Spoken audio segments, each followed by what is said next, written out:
Muito boa tarde a todos. Não poderia deixar, em primeiro lugar, de agradecer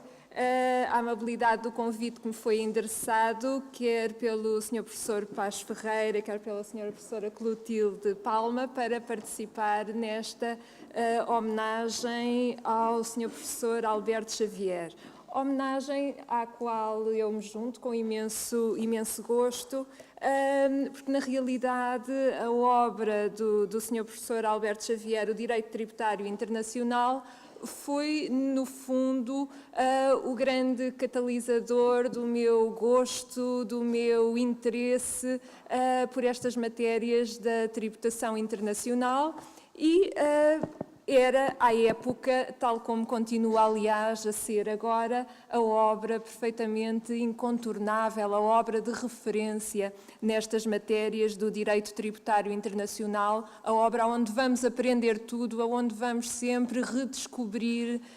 e que lemos com imenso gosto uma e outra vez, sempre com gosto e sempre com proveito. Portanto, é para mim uma grande honra poder participar desta homenagem. Mais do que uma apresentação, irei apenas, muito sucintamente, em algumas palavras,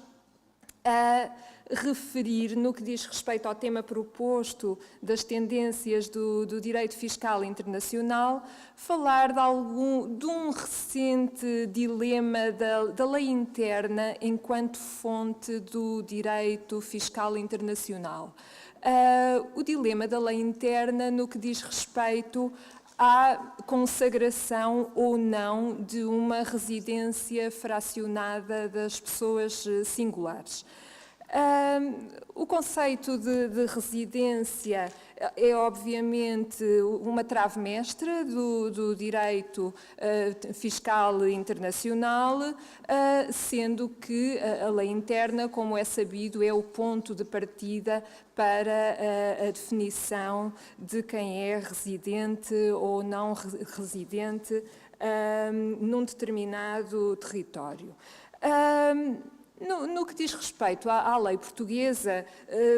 no fundo partimos do familiar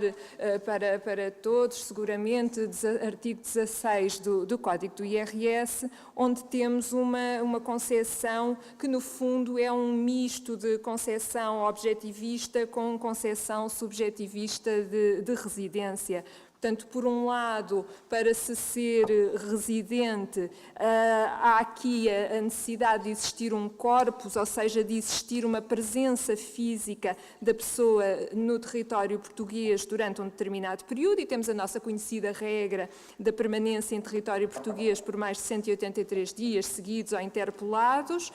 e isto independentemente das intenções do sujeito passivo,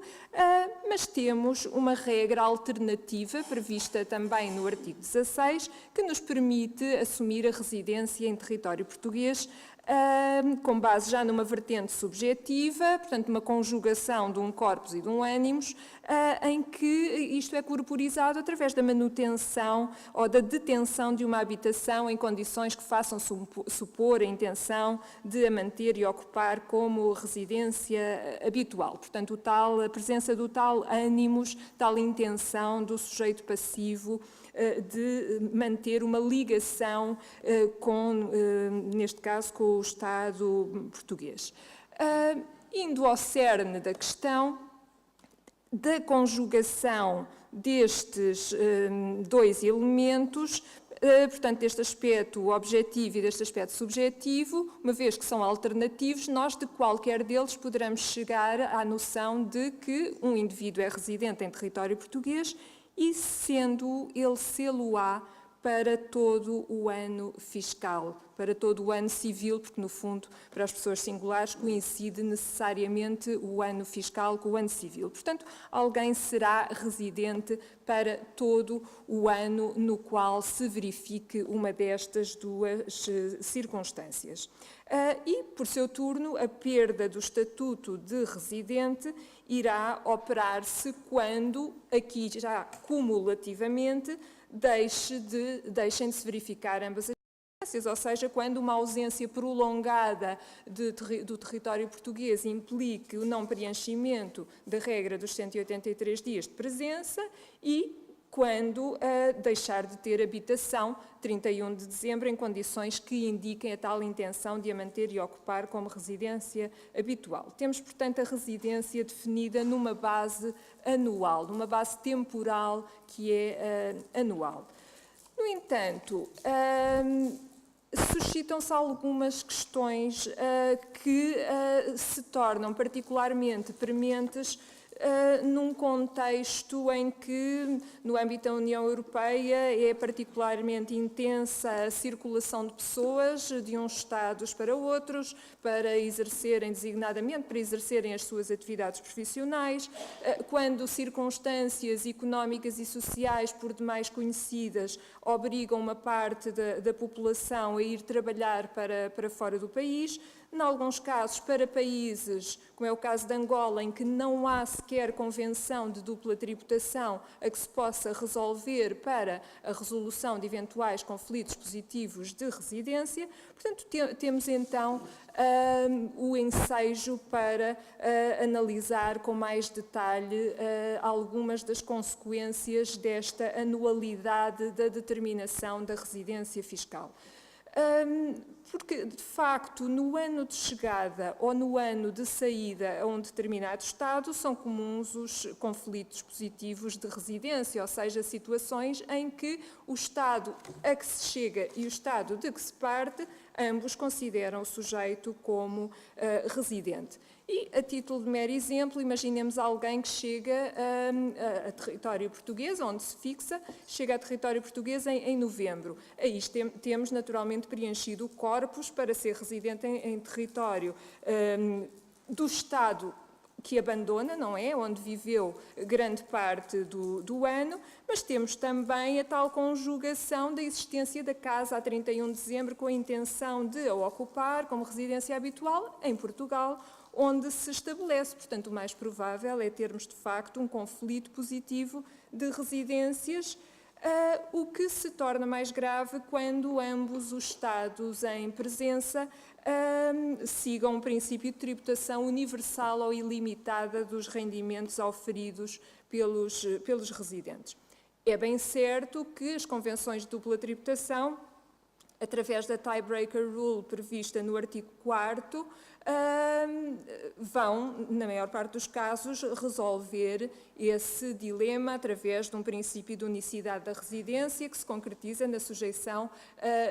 na residência apenas num dos Estados envolvidos. Mas não podemos também esquecer-nos que se trata, em muitos casos, sobretudo quando se tem que chegar ao comum acordo das autoridades tributárias por serem equívocos os outros sinais que vão sendo dados no que diz respeito à habitação permanente, ao centro de interesses vitais, ao estado de permanência habitual, em situações mais complexas, trata-se de facto de um processo moroso em termos de resolução. E sabemos também que, infelizmente, na praxis comum o que sucede é que a maior parte dos sujeitos passivos ignoram quer a lei interna do Estado, quer a solução que pode ser dada pelas convenções de dupla tributação e acabam por,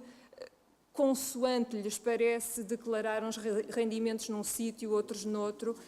infelizmente, em muitos casos, à margem da lei.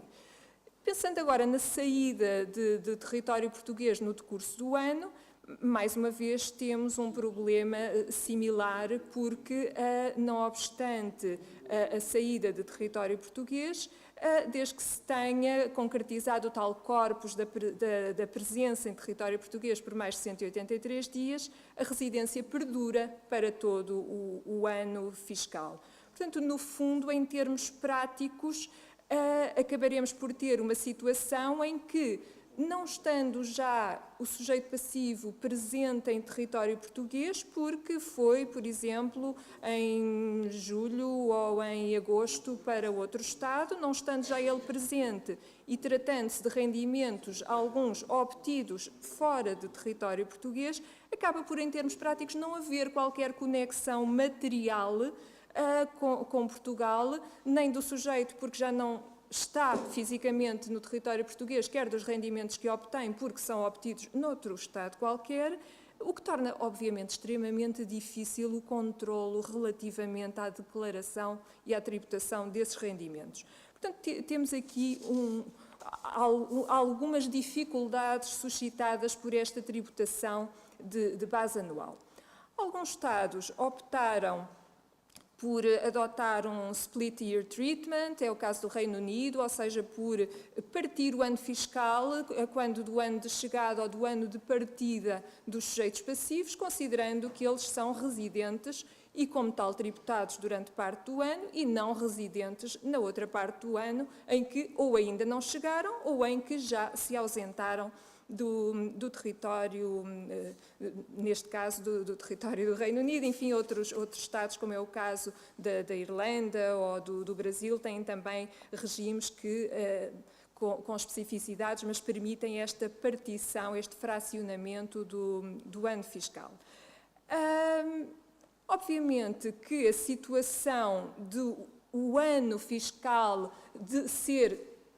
todo ele um ano de residência ou de não residência para cada sujeito passivo é bastante mais simples de gerir, implica uma simplificação, uma maior comodidade do sistema fiscal e da sua aplicação, o que não sucede nos casos de fracionamento. Temos também que ter em linha de conta que estamos no âmbito de um imposto do IRS, um imposto com taxas progressivas pensadas para um rendimento coletável anual. Portanto, colocava-se a questão de como aplicar num ano fracionado em que alguém seria residente numa parte do ano e não residente na outra, antes de ter chegado a território português ou depois de já se ter ausentado de território português, como é que se iria, em relação à parte do ano em que ele era residente, fazer a aplicação de taxas que são progressivas e pensadas para o ano todo. Bom, um prorata temporis, talvez, ou a aplicação de um mecanismo similar ao que fazemos com as isenções com progressividade ou com a situação do 17A para o englobamento opcional dos residentes no Estado, tanto dos nacionais de outros Estados da União Europeia, ou seja, considerar os rendimentos obtidos no estrangeiro para mero efeito da determinação da taxa. Enfim, os dilemas são muitos. Verificam-se também dilemas similares em relação às deduções específicas de caráter objetivo, em relação às deduções à coleta, de caráter subjetivo, portanto, a personalização do imposto. Tudo isso está pensado naturalmente numa ótica anual, levantando desafios muito grandes a esta potencial partição, a este potencial fracionamento do ano fiscal. Portanto, não vim, obviamente, trazer aqui respostas, não pretendi trazê-las. Neste momento há mais dilemas e, portanto, daí começar logo pelo um dos grandes dilemas da lei interna. A questão que, no fundo, se coloca aqui é até que ponto é que um sistema mais justo, mas mais complexo, poderá servir melhor do que um sistema com margens de injustiça em situações pontuais, mas mais simples e mais fácil de gerir. E, portanto, deixo aqui o dilema. Muito obrigada.